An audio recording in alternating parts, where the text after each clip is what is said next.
আপনাদেরকে দেখাবো তেলাপুয়া মাছের মাথা ভুনা। এগুলো হচ্ছে আস্ত জিরা, রসুন, পেঁয়াজ।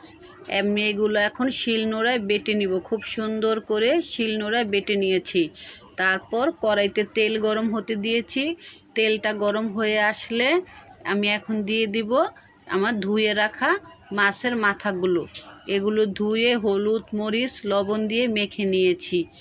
সুন্দর করে এগুলো এখন কড়াইতে দিয়ে দিব। এক সাইড ভাজা হলে আরেকটা সাইড উল্টিয়ে নিব।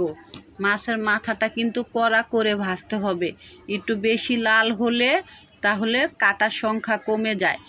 কেন কমে যায়? কাটাগুলো যে মচমচ করে ভাজা হয় সেজন্য।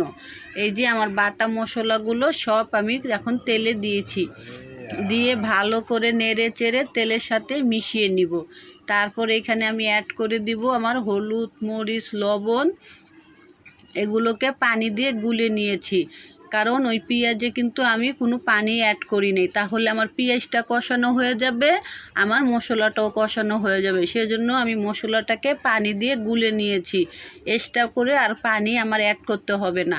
ভালো করে নেড়ে চেড়ে যখন মশলাটা এরকম তেল উঠা ভাব চলে আসবে, তখন আমি এইখানে দিয়ে দিব আমার ভেজে সামান্য পরিমাণ পানি। যেহেতু আমার এটা ভুনা তরকারি, এখানে পানির পরিমাণটা বুঝে দিতে হবে। আর আমার তো শুধু মাছের মাথা, এটা আগে আমি ভেজে রেখেছিলাম। এই যে কি সুন্দর করে আলতো হাতে বিছিয়ে দিচ্ছি, দেখেন কত সুন্দর। এইভাবে দেওয়ার এক কারণ হলো আমার রাজকুমার আমার সামনে ছিল। আমার রাজকুমার বলছিল, আম্মু মাছ কি করে পানিতে ভেসে থাকে, দেখেন তো আমার মাছগুলো কি করে পানিতে ভেসে থাকে, দেখতে কত সুন্দর লাগতেছে। আমার রেসিপিটা ভালো লাগলে বাসায় ট্রাই করবেন, অবশ্যই কমেন্টে জানাবেন আমার মাছের মাথা ভুনাটা কীরকম হয়েছে। আল্লাহ হাফেজ।